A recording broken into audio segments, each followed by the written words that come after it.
If you're following me because I came out late in life and I live with my ex while we raise our kid and you want an update, I'm so f***ing done. And no, I will not let this man, who I'm not in a relationship with, sleep in my bed any longer. It was okay for as long as he thought there was a chance that you guys were going to be back together. But as soon as that became abundantly clear, that's when it took a turn for the worse. I'm separated, still living in the same house with my soon-to-be ex, and I just watched him say something I've been waiting 16 years to hear, and then undo it the very next morning. So I just implore men, because of our addictive and our compulsive and impulsive personalities, just to cut it off. Let it all go. Let it all go while you're raising your family. That's my suggestion to me. This right here, this is kind of interesting. I got two different women. They're no longer with their partners, but they're in the same home with their partners. One of them is going through a divorce. The other one sounds like she's not. She's just staying together for the kids. But yeah, this is just interesting. Like the stories that they tell, like what's going on, is just crazy dynamic. I don't know if any of you guys have experienced this. Anybody living with their ex or has lived with an ex when you guys were actually broken up? I've seen it before. I've never done it, but I've seen it before in my own house. Yeah, pretty crazy dynamics here.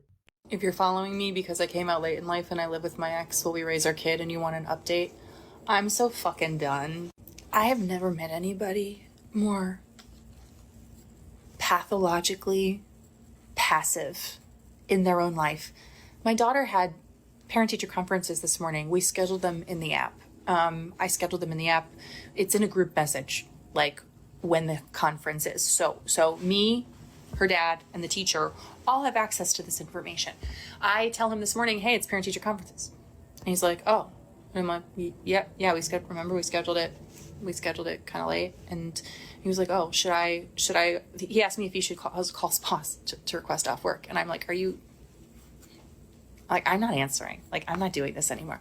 And he asked me again after a few minutes, like, oh, should I call my boss and take off? And I'm like, I just don't answer. And you know what? He doesn't show up. He didn't show up to his kid's parent-teacher conference. And I'm sad for my kid. I'm sad. I'm sad for her. This is how they all are. Like, this is how the whole family is. There was one time, like, when he was still sleeping in my bedroom where I had to tell him, like, I had to, like, pitch fit and say, you need to go and get your bed from your parents' house and put it in the other bedroom and go sleep there. And you have until this time to do it. And I made sure to time it on a weekend that I was away. First, he tries to tell me that I need to stay home and help him. I'm like, that's absolutely not happening. And then his parents, he tells me that his parents want to know if I would be okay with them keeping his bed for a few extra weeks, so like over a month longer, because they have relatives coming in. And in my head, I'm like, how is this on me at all? There's literally a mattress in the room. He just didn't want to sleep on it because it was like, I don't know, like not right. Like, and they're asking me if I'll, and I'm like, Go buy a fucking bed. Go buy a bed and a mattress. What the fuck is he doing? Go buy a bed and a mattress. Like, what? He just was trying to stay. Either he was just trying to inconvenience her, which that's what a lot of men do when they get bitter and shit, or he was like, he just wanted to, like, stay in the room. You know what I'm saying? Like, I don't know, thinking like that would make her go back to him. I don't fucking know, but that's what I'm guessing. One of the two. this isn't on me. This is not on me. If your son wants to use the bed that we have so that his aunt and uncle can continue to have a bed, that's on him. I have nothing to do with it. And no, I will not let this man, who I'm not in a relationship with, sleep in my bed any longer. And man, the house was clean last night and he came home. It was so clean, and you want to know what he said when he saw my partner sweeping? You missed a spot. Like, didn't even say thank you. I make a dinner. What is he? Doesn't say anything. And I'll have to ask, what do you think? Is it good? You know? Like, won't say thank you. Like, doesn't even model basic manners for his child. So, like, it was okay. It was okay for a while.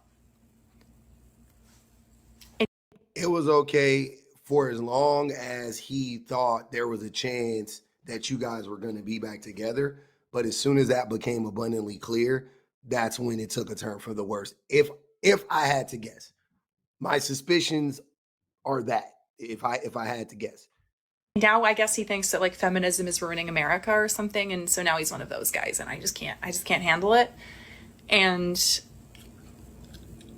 the emotional labor that he still puts on me, and like the mental labor he still makes me do, and I'm not even with him, I'm done. Oh, I'm so done. I'm so done.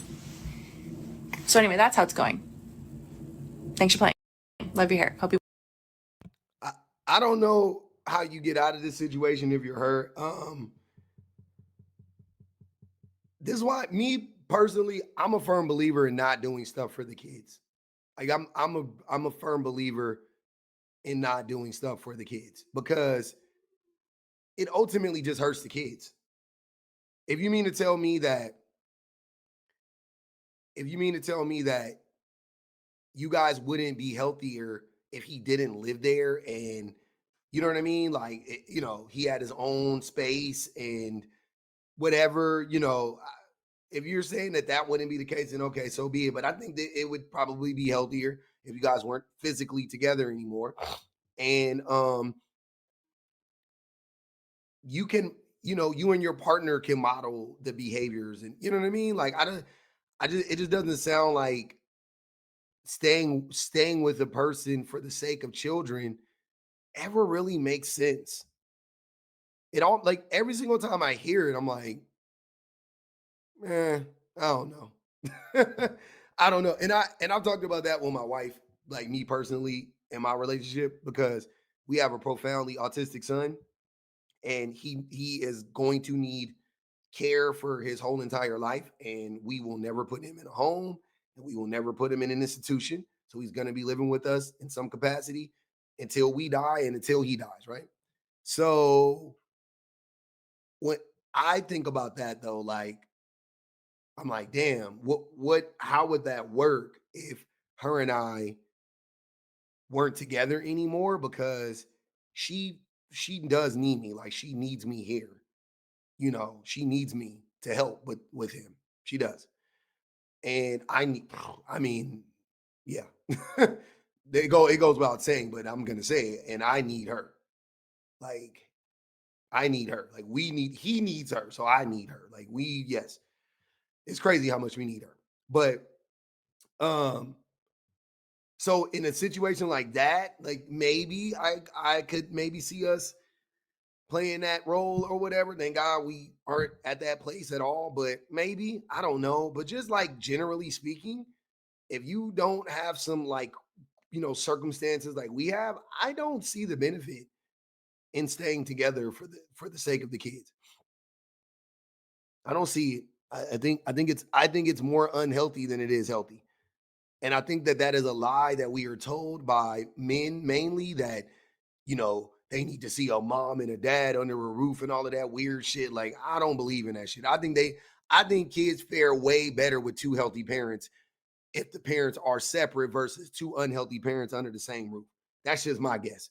I'm separated, still living in the same house with my soon to be ex, and I just watched him say something I've been waiting 16 years to hear, and then undo it the very next morning. There is a whole generation of men who are growing in age, but emotionally stuck at 22. They look grown, they find a wife, they raise kids, but emotionally, maybe they're still in that little bachelor apartment eating pizza rolls and thinking deep thought means changing the Netflix profile photo. They never built an identity outside of the vices they use to escape. The regular drinking, the constant haze, the gaming marathons that somehow start after dinner and end at sunrise. So I've heard. The scrolling like it's a full-time job. No one ever required that level of self-work from them. And they sure never volunteered to learn how. And that has been my reality, just like so many other women. And just to be clear, I'm not sitting around hoping he'll change for me. We are divorcing,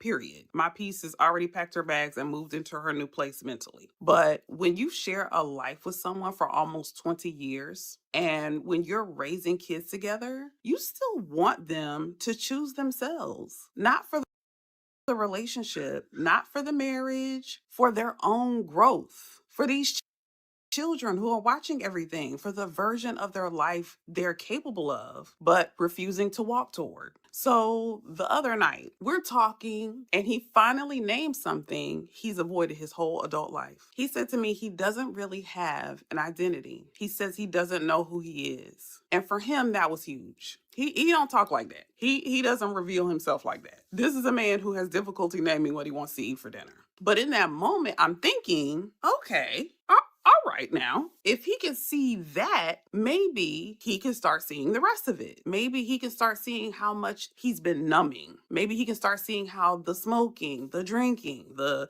checking out have become his identity instead of something he does occasionally to unwind, you know? And again, I don't need him to notice these things for me. I'm gonna say that again. Not for the marriage, but for him. I recently met somebody, and they were talking about they're not together, and it was because their partner was an alcoholic. And as a married man, who has, I used to drink a lot when I was younger, but as a married man who stopped drinking over a decade ago now, almost 11 years in January. Oh no, 10 years in January. I'm sorry, almost a decade, I should say. In January, that'll be my 10th year. I implore men to stop drinking and stop consuming drugs, marijuana. And I'm not that guy. Like, I'm not a straight edge guy. I grew up drinking and smoking and partying, and you know what I'm saying? And I'm all for it, but I just feel like while you're raising your children and while you're like in the thick of marriage, you need to like hyper focus on being the best version of yourself. And alcohol and large amounts of marijuana consumption stifles that. It really does. Alcohol literally stifles your mental growth, your maturity. So if you ever met a person, I grew up in a house full of alcoholism. I grew up in a family full of alcoholics. But the way alcoholism works is if you start drinking at 30, you will be 30 years old as long as you're an alcoholic. And it doesn't mean that when you stop drinking, you grow up, but it's just like you can't grow up while being alcoholic. Alcohol fucks your brain up like that, right?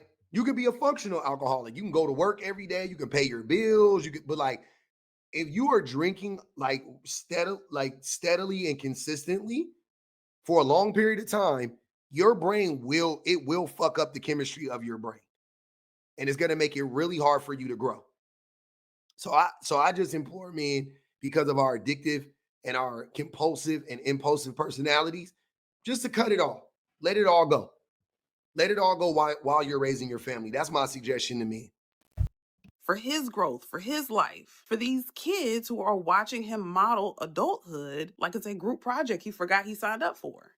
So that was the hope. Not that he'd wake up a brand new person, just that he'd wake up a little more aware than he was the day before. And then the next day came, and baby, he slid right back into the same loop. And it wasn't out of defiance, it wasn't out of rebellion. He just genuinely does not see the connection between his habits and his unhappiness. He really believes the numbing has nothing to do with the stuckness. And that's the part that really just hurts to witness. Not from a romantic standpoint, but from a human one. Because at the end of the day, this isn't just about him. This is a full-on cultural thing. So many men are reaching midlife with the emotional habits they had at 22. Numbing instead of noticing, escaping instead of evolving, using substances not for fun, but to silence the parts of themselves they don't want to face. And the wild part is that they really don't think it's connected. They don't see their coping is their cage. They don't see that their avoidance is why they feel empty. They don't see that the numbing is the reason they never grow. And they also use sports as a way to, like, the sports is escapism, but also to have any type of emotion. So you drink, you smoke, you watch football, you scream, you cheer, you get sad, you get mad when like, that's the only place in which you can be on the emotional roller coaster is within sports, within video games. Oh, this game fucking cheating. Oh man, my shit got a lag. That's why I'm losing. You ass, you bitch ass nigga. Wooty woo woo. Like, the game. It's the game. It's the game. It's the game. It's sports. It's alcohol. Like, I'm telling you, as a man that grew up gaming, as a man that grew up drinking, grew up smoking, I'm telling you, let that shit go. Let it go. Let it go. Let go of all of them fucking vices, man. They're just distractions. And for most of them, it's not like addiction. It's not that simple. I know for some of them it is, but ultimately it's arrested development. That's what arrested development means. It's emotional avoidance dressed up as I'm just chilling. But healing requires clarity. Clarity requires discomfort. And you cannot get clarity while staying sedated. You can be a healed man who smokes or drinks on occasion. I truly believe that. But you cannot heal while hiding from yourself. And that is what so many women are waking up to. The loneliness they feel at home is not random. It's the reality of living next to a man who never chose himself and who sadly might not know how. So if you want to go deeper and unpack more conversations. Yeah, that's exactly what it is. And I really and truly want men to, like her. I want more men to understand that. And I tell men that all the time. I'm always telling y'all, from experience, if I got it, hey man, this helped me a lot. Again, far from perfect, personally. But I'll tell you two things that helped me get to actually be able to see myself at all was stop drinking and stop smoking. Without a doubt. Without a doubt. My wife, she can do whatever she wants to do because she's, whatever she wants to do. I don't care. She can smoke whenever she wants to. She can drink if she wanted to. Doesn't bother me at all. But I can't do it though. I can't do it. I'm way too impulsive. I'm way too compulsive. I'm way too obsessive when it comes to. I'm addicted. I have an addictive personality, and I feel like most men do too. Most men don't know when to say when. You know, most of the men I know that drink, they they always overconsume. I know of one man in my entire life. He's my cousin. When it came to drinking, I never saw him drunk. I never like. I'm sure he was inebriated, but I've never seen him drunk before. I've never seen him act the part of a drunk person. I've never seen him vomit. I've never seen him be slurring, or I've never seen him want to fight people out of nowhere, like nothing like that. I've never seen him, do the typical drunk things. He would go, he would have a beer an hour. He would have, if beer, he only drank beer. He never drank hard liquor. He would have like a beer an hour, and just be cool. I didn't understand that. I would start off like that. If we were somewhere for 5 hours, I would drink a beer, maybe 2 beers in the first hour. I would drink 3 beers in the third hour, but by the fourth hour, I would drink 5 beers in the fourth hour. Plus some mixed drinks, plus a shot. Like, I didn't know when to say when, and I just felt like if I'm gonna drink, why not get that drunk?